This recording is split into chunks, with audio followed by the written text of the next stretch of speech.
بسم اللہ الرحمن الرحیم رب اشرح لی صدری ویسر لی امری واحلل عقدۃ من لسانی یفقہوا قولی اللہم صلی علی محمد وعلی آل محمد کما صلیت علی ابراہیم وعلی آل ابراہیم انک حمید مجید اللہم بارک علی محمد وعلی آل محمد کما بارکت علی ابراہیم وعلی آل ابراہیم انک حمید مجید۔ آج ہے ہمارا قرآن پاک کا سیشن نمبر 27 اور ہم پہنچے ہیں سورہ آل عمران پر، اور سورہ آل عمران کی آیت نمبر 15 سے ہم نے آغاز کرنا ہے۔ اور جیسے کہ آج جو ہم پڑھیں گے، ہم یہ دیکھنے کی کوشش کریں گے، غور و فکر کوشش، کہ ہمارے اپنے معاملات کے ساتھ ہمیں کیا میسج مل رہا ہے۔ جب بھی قرآن پاک کی تلاوت ہو یا قرآن پاک آپ ترجمے سے پڑھ رہے ہیں تو اس کو اس اعتبار سے سننا ہے کہ یہ ہم سے بات ہو رہی ہے۔ غالباً حضرت علامہ اقبال کا آتا ہے کہ ایک دفعہ ان کے والد صاحب، اب صحیح ہے غلط ہے واللہ عالم، لیکن واقعے کے کانٹیکسٹ سے پتہ چلتا ہے کہ بات میں صداقت لگ رہی ہے۔ تو علامہ اقبال کے والد صاحب فجر کی نماز پڑھ کے صبح آتے ہیں، جیسے گھر تو دیکھتے ہیں علامہ اقبال جو ہیں، اس وقت اقبال جو ہیں وہ قرآن پاک کی تلاوت کر رہے ہیں، اور یقینی طور پہ وہ تلاوت نہیں، وہ ترجمے میں بھی پڑھ رہے ہوں گے۔ تو والد صاحب نے پوچھا کہ کیا کر رہے ہو؟ تو انہوں نے بولا کہ تلاوت کر رہا ہوں۔ انہوں نے بولا ایسے تلاوت کرو، ایسے پڑھو کہ یہ تمہارے پر نازل ہو رہا ہے، ٹھیک ہے، تمہارے پہ نازل ہو رہا ہے۔ اب یہ قرآن پاک جو ہم بار بار کہتے ہیں نا، دیکھیں ہم اگر اس کو اس اعتبار سے پڑھیں گے کہ یہ نبی پاک صلی اللہ علیہ وآلہ وسلم کے لیے ہے، تو پرائیویٹ گفتگو جو اللہ پاک نے اپنے نبی کے ساتھ معراج پر کری، ہم تک تو نہیں آئی نا۔ کتنا کچھ ڈسکس ہوا ہوگا کہ کنڈی ابھی بھی ہل رہی ہے اور اللہ کے نبی معراج سے ہو کے جنت دوزخ دیکھ کر آ گئے ہیں، انبیاء کی امامت کرا لی ہے بیت المقدس میں، پھر براق پہ سواری لی ہے اور معراج پہ چلے گئے ہیں اور اللہ سے کلام کر کے واپس آ گئے ہیں، نماز کا تحفہ بھی لے آئے ہیں، اور ابھی تک کنڈی وقت ہی تھم گیا۔ اب کیا کچھ ہوا؟ اچھا، کیا وہ ساری داستان ہم تک پہنچ گئی؟ اس کا مطلب جو پرائیویٹ گفتگو ہے وہ پرائیویٹ ہے، اور جو ہم تک پہنچی ہے اس کا مطلب اس میں ہمارے لیے میسیج ہے، تبھی ہم تک پہنچی ہے۔ جو ہم چیز سن رہے ہیں اس کو اس اعتبار سے سننا ہے کہ ہمارے لیے اس میں کیا میسیج ہے۔ اگر ہمارے لیے میسیج نہیں ہے پھر تو مقصد ختم ہو گیا، پھر تو آپ بولیں کہ یہ نازل ہی 1500 سال پہلے ہوا تھا، ہم 1500 سال بعد آئے، ہمارے اوپر اس کی کوئی ریلیونس ہی نہیں بنتی، ٹھیک ہے۔ تو اسی طریقے سے قرآن پاک کی جو پردے کی آیات ہے نا، کچھ علماء حضرات جو دور حاضر کے ہیں ان کا یہ کہنا ہے کہ یہ امہات المومنین کے لیے پردہ تھا، عام عورتوں کے لیے پردے کی بات ہی نہیں ہے، یہ خاص ان کے لیے ہے پردہ۔ اور انہوں نے اس سے توجیہ بیان کر کے ریزن نکال لیا کہ بھائی خواتین اگر پردہ نہیں کرتی تو کوئی مسئلہ نہیں ہے، صحیح ہے۔ بڑے سارے معاملات ہیں۔ تو 15ویں نمبر آیت سے، بسم اللہ الرحمن الرحیم، کہہ دو کیا میں تمہیں وہ چیزیں بتاؤں جو ان سب سے کہیں بہتر ہیں؟ جو لوگ تقوی اختیار کرتے ہیں ان کے لیے ان کے رب کے پاس وہ باغات ہیں جن کے نیچے نہریں بہتی ہیں، جن میں وہ ہمیشہ رہیں گے، اور پاکیزہ بیویاں ہیں، اور اللہ کی طرف سے خوشنودی ہے، اور تمام بندوں کو اللہ اچھی طرح دیکھ رہا ہے۔ اچھا، آپ تھوڑا سا یار پنکھا چلا دیں، یار پنکھا چلا دیں پلیز، ہاں یہ والا تو ایٹ لیسٹ چلا دیں، دونوں ہی چلا دیں، بلکہ کوئی مسئلہ نہیں ہے۔ آواز پہ غور کریں گے سب تو انشاءاللہ یہ ہے کہ اب حالات بہتر ہو گئے ہیں، کافی بہتر ہو گئے۔ اب اس میں آ گیا کہ تمہارے لیے تقوی بہتر ہے. اب اس سے پہلے چونکہ ہم ریوائز تو کیا ہوا نہیں ہے، تو 14ویں نمبر کی آیت میں کن چیزوں کا ذکر تھا جن سے بہتر اللہ نے تقوی کو قرار دیا ہے، وہ ایک دفعہ ریفلیکٹ کر لیں. لوگوں کے لیے ان چیزوں کی محبت خوشنما بنا دی گئی ہے جو ان کی نفسانی خواہش کے مطابق ہوتی ہے. ان کے لیے وہ چیزیں خوشنما بنا دی گئی ہیں جو ان کی نفسانی خواہشات کے مطابق ہوتی ہیں، یعنی عورتیں. تو اب اللہ ہیومن سائیکالوجی آپ کو بتا رہا ہے نا، نفسانی خواہشات والی چیزیں ان کے لیے خوشنما بنا دی گئی ہیں. یعنی اب اگر آپ غور کریں تو اللہ نے آپ کی نفسانی خواہشات یعنی آپ کی سائیکالوجی بتا دی، ہیومن سائیکالوجی بتا دی. آپ کو سائیکالوجسٹ بننا ہے، آپ قرآن پاک سے رجوع کریں. اب ہیومن سائیکالوجی بتا دی نا کہ لوگوں کے لیے ان چیزوں کی محبت خوشنما بنا دی گئی ہے جو ان کی نفسانی خواہش کے مطابق ہوتی ہیں. یعنی نفس جو ہے وہ نفس کی کیا خواہش ہوتی ہے یہ سنیں. عورتیں، اور عورت نہیں، عورتیں. بچہ نہیں، بچے. سونا نہیں، سونے چاندی کے لگے ہوئے ڈھیر. سونا چاندی کے بسکٹ نہیں، سونا چاندی کے لگے ہوئے ڈھیر. نشان لگے ہوئے گھوڑے، یعنی اپنی من پسند نمبر پلیٹ کی گاڑیاں، ٹھیک ہے نا، کسٹمائز گاڑیاں، گھوڑے. ٹھیک ہے جی. اب گھوڑوں سے مراد گاڑیاں آج کی سواری ہے نا. اب آپ بولو یار ہمارے پاس تو گھوڑے نہیں. اچھا ٹھیک ہے یار، چلو بات کرتے ہیں. اور بھائی آج کے دور کے اندر یہ سواری، ابھی 1400 سال پہلے کی سواری ہے نا گھوڑے. تو آج کی سواری کیا ہے؟ گاڑی. چوپائے اور کھیتیاں جانور ہوتے ہیں جن سے لوگ کاروبار کرتے ہیں. کھیتیاں ان کا کیپٹل، ان کا کاروبار. اب چوپائے کیا تھے ان کے؟ وہ ان کا اس سے دودھ نکال رہے ہیں، کاروبار کر رہے ہیں. کھیتیاں کیا ہیں؟ اس میں اناج اگا رہے ہیں، وہ کاروبار کر رہے ہیں. تو آج جو بھی کاروبار کے آپ کے ذرائع ہو گئے. تو لوگوں کے لیے ان چیزوں کی محبت خوشنما بنا دی گئی ہے جو ان کی نفسانی خواہش کے مطابق ہوتی ہے، یعنی عورتیں، بچے، سونے چاندی کے لگے ہوئے ڈھیر، نشان لگائے ہوئے گھوڑے، چوپائے اور کھیتیاں. یہ سب دنیاوی زندگی کا سامان ہے. یہ سب دنیاوی زندگی کا سامان ہے، لیکن ابدی انجام کا حسن تو صرف اللہ کے پاس ہے. لیکن ابدی انجام کا حسن تو صرف اللہ کے پاس ہے. ٹھیک ہے جی. ہمیشہ کی زندگی کا جو حسن ہے، ہمیشہ کی زندگی کی جو کامیابی ہے، وہ اللہ کے پاس ہے. یعنی عورتیں، بچے، سونے چاندی کے ڈھیر، گھوڑے، چوپائے، کھیتیاں. اب دیکھو ماں باپ کا ذکر نہیں آیا. ماں باپ کو کوئی کنسیڈریشن بھی نہیں لیتا. بچے، عورتیں، سونے چاندی کے لگے ہوئے ڈھیر، پھر گاڑیاں، پھر بزنس، کاروبار، اس کے ذرائع آمدن کے جو بھی آپ کے معاملات ہیں، یہ آپ کی نفسانی خواہشات کے قریب ہیں اور یہ آپ کے لیے خوشنما بنا دی گئی ہیں چیزیں. اب ہیومن سائیکالوجی بتا دی.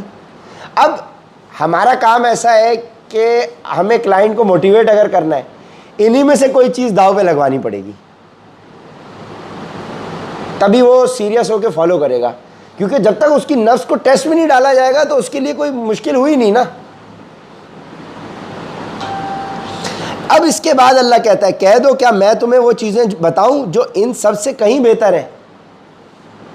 ان سب چیزوں سے بہتر کیا چیز ہے؟ جو لوگ تقوی اختیار کرتے ہیں. یعنی 5-6 چیزیں بتائی ہیں پیچھے جو آپ کی نفسانی خواہشات کے قریب ہیں، اور اس کے بدلے میں ایک ہی چیز بتائی ہے جو ان سب سے بہتر ہے. جو لوگ تقوی اختیار کرتے ہیں ان کے لیے ان کے رب کے پاس وہ باغات ہیں جن کے نیچے نہریں بہتی ہیں، جن میں وہ ہمیشہ رہیں گے، اور پاکیزہ بیویاں ہیں، اور اللہ کی طرف سے خوشنودی ہے، اور تمام بندوں کو اللہ اچھی طرف دیکھ رہا ہے. اب تقوی کیا ہے؟ God's conscience. یعنی ہر وقت اس بات کا احساس کہ اللہ مجھے دیکھ رہا ہے. اور آپ غور کریں تو اس آیت کے اندر تقوی کی ڈیفینیشن بھی آ گئی ہے, اور تمام بندوں کو اللہ اچھی طرح دیکھ رہا ہے. تو قرآن خود اپنے آپ کو ایکسپلین کرتا ہے. اب آپ بولیں کہ یار تقوی کی بات ہو رہی ہے اور اللہ اپنے بندوں کو اچھی طرح دیکھ رہا ہے, یہ ایک اچانک سے بات کیسے آ گئی؟ کیونکہ تقوی کا مطلب ہی یہی ہے, اس بات کا احساس کہ آپ کو اللہ دیکھ رہا ہے. یعنی آپ 24 گھنٹے کا ہر عمل اس اعتبار سے کریں گے کہ اللہ مجھے دیکھ رہا ہے. تو اللہ کیا کہہ رہا ہے؟ ان تمام چیزوں سے بہتر تمہارے لیے یہ چیز ہو جائے گی. اب جب آپ کا کاروبار, آپ کا کام, آپ کا دھندا, آپ کے معاملات جب اس کنسیڈریشن میں ہوں گے کہ اللہ مجھے دیکھ رہا ہے, تو آپ غلامی کس کی کر رہے ہیں؟ اللہ کی کر رہے ہیں. جب آپ اللہ کو سامنے رکھتے ہوئے کلائنٹ کے ساتھ بات کر رہے ہیں تو آپ شرک میں نہیں جائیں گے, آپ اس کی پمپنگ میں نہیں جائیں گے, آپ جو ہے کلیئر بات کریں گے, سیدھی بات کریں گے, اس کا دل نہیں دکھائیں گے, اخلاق پورا رکھیں گے, جی سی ایف پہ آپ پورے ہوں گے, اللہ آپ کا ہاتھ پکڑ لے گا. آج 10:30 بجے پہ جو نہیں آیا, اب آپ کو پتہ چل جائے گا کہ کون قرآن کے لیے آتا ہے. اچھا, یہ 1 2 3 دن کے لیے آنا پھر ہو جائے گا. اب ریگولر 10:30 بجے پہ آنا یہ احساس دلائے گا. ہاں, جو 11 سے پہلے آ گئے ان کے اندر پھر بھی اس کا مطلب جذبہ کچھ نہ کہیں نہ کچھ باقی ہے. اب اللہ ان کو اتنا ڈالے کہ یہ 10:30 بجے آئے. ٹھیک ہے جی. اور بہت سارے اس لیے بھی جلدی آئیں گے یار کہیں منافقت کا ٹھپا نہ لگ جائے. تو ہم اس امتحان کو اب سخت کریں گے. اب 10 10:30 کے بجائے اب ہم 10:15 پہ چلے جائیں گے, ہم 10 پہ چلے جائیں گے. ہے اب یہ آہستہ آہستہ ٹیسٹ ہوگا نا. تمہیں کیا لگ رہا ہے کہ تم کہو گے کہ ایمان لے آئے تو تمہیں ایسے ہی چھوڑ دیا جائے گا اور ہم تمہیں آزمائیں گے نہیں؟ سورہ عنکبوت آیت نمبر 2. صحیح ہے. تو یہ ٹیسٹ تو ہونا چاہیے, ٹھیک ہے, تاکہ اس میں بہتری آئے. کہہ دو کہ کیا میں تمہیں وہ چیزیں بتاؤں جو ان سب سے کہیں بہتر ہیں. جو لوگ تقوی اختیار کرتے ہیں ان کے لیے ان کے رب کے پاس وہ باغات ہیں جن کے نیچے نہریں بہتی ہیں, جن میں وہ ہمیشہ رہیں گے, اور وہ پاکیزہ بیوی ہیں. اچھا, آگے فرعون کا ذکر آتا ہے اور اس کے ہاں بھی نیچے ذکر آتا ہے کہ اس کے نیچے, فرعون کے نیچے نہریں بہ رہی ہوتی ہیں اس کی سلطنت میں. ٹھیک ہے نا. تو جب یہ نیچے نہریں بہ رہی ہوتی ہیں تو ہمارا ذہن جاتا ہے ارے انڈر واٹر نہریں بہ رہی ہوں گی, یہی جاتا ہے. لیکن اب فرعون کے گھر کے نیچے تو نہریں نہیں بہ رہی تھی, وہاں پہ بھی یہی الفاظ آئے ہیں. اس کا مطلب اس کی سلطنت میں بہ رہی ہیں. تو یعنی جو جنت آپ کو ملے گی, جو باغات آپ کو ملیں گے, اس سلطنت میں, اس جنت میں آپ کی نہریں بہ رہی ہوں گی. یہ تھوڑی ہے کہ انڈر واٹر نہریں بہ رہی ہیں تو بندہ بولے واہ. ہاں یہ بھی ہو سکتا ہے, اللہ کے لیے ایسا کوئی مسئلہ نہیں ہے. شیشے کا محل ہے, نیچے نہریں بہ رہی ہیں, لیکن وہ والی چیز آپ کو شاید ہائٹس سے جن کو فوبیا ہے ان کے لیے یہ ٹینشن بن جائے گی. او کھائی نہریں بہ رہی ہیں, او میں گرا نیچے. تو نیچے سے مطلب ہے سلطنت میں بہ رہی ہیں آپ کے, آپ کو نہروں والی باغات مل گئے سلطنت. اب ہم فارم ہاؤس گئے, موٹر سے پانی جا رہا ہے, سلائڈوں میں سے پانی نکل رہا ہے. اب ایک فارم ہاؤس ہو جہاں نہریں بہ رہی ہوں, ٹھیک ہے نا. تو یہ آپ کو بتایا جا رہا ہے یعنی کہ یار یہی بندہ ڈیزائر کر. اب دیکھو ہم فارم ہاؤس کے لیے کہاں گئے, ہریالی میں, شہر سے باہر, ہری ہری چیزیں, نیچر کے قریب, پانی وہاں چاہیے تھا. پانی اور ہریالی جو ہے یہ انسان کو, یس, جیسے ہماری آنکھیں آپ کو دیکھ کے پیس حاصل کر رہی ہیں, ماشاءاللہ. حسن بھائی کو آپ ہمارے لیے پانی اور کھیتیوں کی مانند ہو, ماشاءاللہ. یہ وہ لوگ ہیں جو کہتے ہیں کہ اے ہمارے پروردگار, یعنی تقوی والے وہ لوگ ہیں. تقوی رکھنے والے لوگ کیا کہتے ہیں یہ سنیں. یہ وہ لوگ ہیں جو کہتے ہیں اے ہمارے پروردگار ہم آپ پر ایمان لے آئے ہیں, اب ہمارے گناہوں کو بخش دیجئے اور ہمیں دوزخ کے عذاب سے بچا لیجئے. الذین یقولون ربنا اننا آمنا فاغفر لنا ذنوبنا وقنا عذاب النار. ٹھیک ہے جی. یہ وہ لوگ ہیں جو کہتے ہیں اے ہمارے پروردگار ہم آپ پر ایمان لے آئے ہیں, اب ہمارے گناہوں کو بخش دیجئے. اور ہمیں دوزخ کے عذاب سے بچا لیجیے۔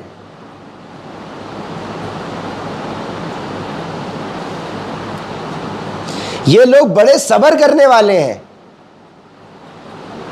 سچائی کے خوگر ہیں، یعنی یہ صبر کرتے۔ اب ان کی صفات آ رہی ہیں، یعنی تقوی رکھنے والوں کی صفات آ رہی ہیں۔ انس بھائی ذرا لکھیں جی۔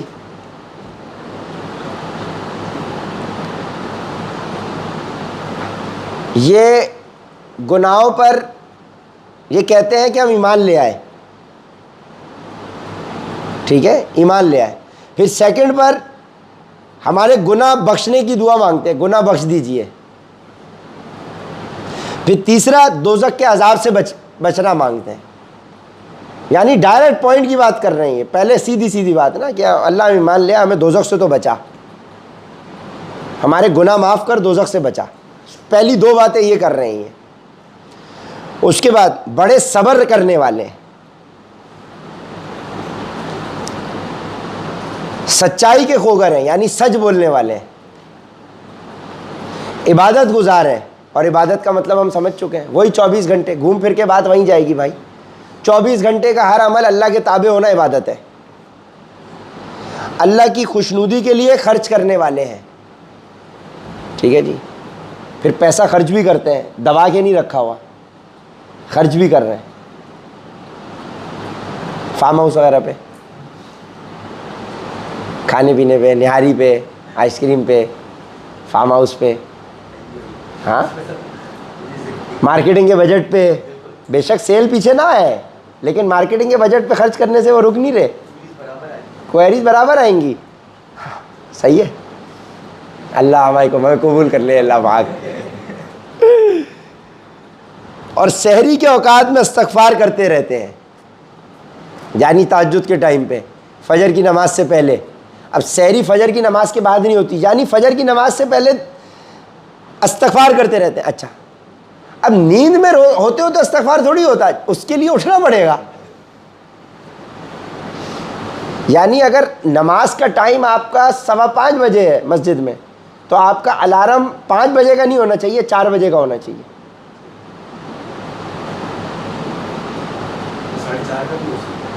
نہیں، 4:15 کا بھی ہو، 4:30 کا بھی ہو، 4:45 کا بھی ہو، اور ہر 5-5 منٹ کے گیپ سے ہو۔ اور اس کے لیے کسی نے بڑا اچھا ایڈوائس کیا کہ آپ الارم لگا کے اپنے فون کو 10 قدم دور جا کے رکھ دیں۔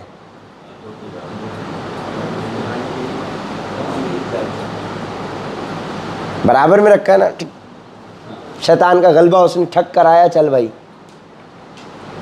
ہو جاتا ہے۔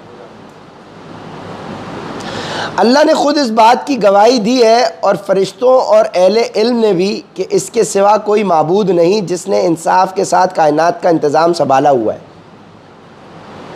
یعنی سب نے یہ گواہی دی ہے کہ عبادت کے لائق اللہ کی ذات ہے۔ اب سب کے اندر کون ہے؟ فرشتے اور اہل علم، سب نے اس بات کی گواہی دی ہے کہ اللہ ایک ہی، اللہ کی عبادت کرنی اور اس کے علاوہ کرنی نہیں ہے کسی کی۔ اس کے سوا کوئی عبادت کے لائق نہیں، جس کا اقتدار بھی کامل ہے، حکمت بھی کامل۔ بے شک معتبر دین تو اللہ کے نزدیک اسلام ہی ہے، یعنی سر تسلیم خم کرنا، یعنی اللہ کے حکم کے تابع ہونا۔ اب یہ ذکر آ رہا ہے کس کے بعد؟ تقوی کے بعد ذکر آ رہا ہے اسلام کا، ٹھیک ہے جی۔ بے شک معتبر دین تو اللہ کے نزدیک اسلام ہی ہے، اور اسلام آپ کو پتہ چل گیا پیچھے کیا ہے۔ اور جن لوگوں کو کتاب دی گئی تھی انہوں نے الگ راستہ لا علمی میں نہیں بلکہ علم آ جانے کے بعد محض آپس کی ضد کی وجہ سے اختیار کیا۔ اور جو شخص بھی اللہ کی آیتوں کو جھٹلائے تو اسے یاد رکھنا چاہیے کہ اللہ بہت جلد حساب لینے والا ہے۔ یعنی کہ جن لوگوں کو کتاب دی گئی تھی انہوں نے الگ راستہ لا علمی میں نہیں، اب کتاب مل گئی آپ کو، ہدایت آپ کو پہنچ گئی، اب آپ نے لا علمی کی وجہ سے آپ بھٹکے نہیں ہو۔ بیسیکلی آپ کے اندر کی ضد ہے، انا ہے، ایگو ہے، ایروگنس ہے، کہ آپ تک حق بات پہنچ گئی ہے، لیکن اب آپ کا جو نفس ہے اندر وہ اتنا حاوی ہوا ہے ہمارا کہ وہ آپ کو حق بات قبول کرنے کے اوپر روکے رکھا ہوا ہے. یہ نہیں ہے کہ لا علمی ہے ان کو، ان تک حق بات نہیں پہنچی تو پھر یہ قرآنی آیات پڑھ کے بھی جھوٹ بولیں گے. بے شک سربراہ مملکت ہو، جھوٹ بولیں گے قرآنی آیات پڑھ کے، قرآن کا نام لیں گے اور جھوٹ بولیں گے، اور اپنی ضد کی وجہ سے. ٹھیک ہے، تو آگے وہ بھی ہم پڑھیں گے کہ شیطان نے ان کو ان کی دنیاوی خواہشات خوشنما بنا کے پیش کر دی ہیں، یہ اسی کے پیچھے لگے رہیں گے، اور اللہ نے پھر ان کو ڈیل دے دی. اللہ ڈیل کب دے گا؟ جب آپ کی اپنی ہٹ دھرمی ہوگی. اب دیکھو آپ کو روز روز روز اللہ کا میسج مل رہا ہے، حجت تو تمام ہو گئی نا، اب کیا رہ گیا؟ عمر بھائی جہنم میں پڑے ہوئے ہیں. جی بھائی عمر بھائی آپ یہاں کیسے؟ ہاں جو تمہیں بتاتا تھا خود عمل نہیں کرتا تھا، تمہیں تو برائی سے روکتا تھا لیکن خود نہیں کرتا تھا. کیا ہوا اشتیاق بھائی؟ کیا ویپ نہیں ہے، یہ خوشبو اب آپ تک پہنچی ہے میری، اود لگی ہوئی.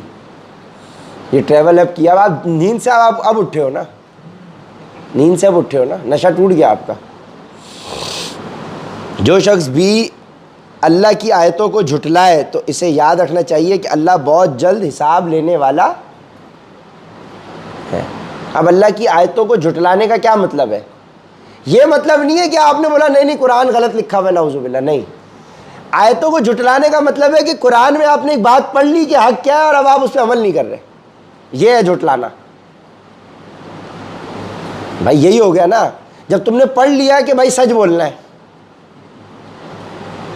نماز پڑھنی ہے، اور اب میں نہیں پڑھ رہا، ہاں بھول چوک ہو گئی، آنکھ بند رہ گئی، ان انٹینشنلی کوئی کام ہو گیا تو بات الگ ہے، لیکن اب تم جان بوجھ کے نہیں پڑھ رہے تو پھر کیا ہے؟ سر یہ جھٹلانا ہی ہے نا، کہ اگر آپ کو پتہ چل گئی تھی حقیقت تو آپ کیوں نہیں عمل کر رہے. وآخر دعوان الحمد للہ رب العالمین. ماشاء اللہ.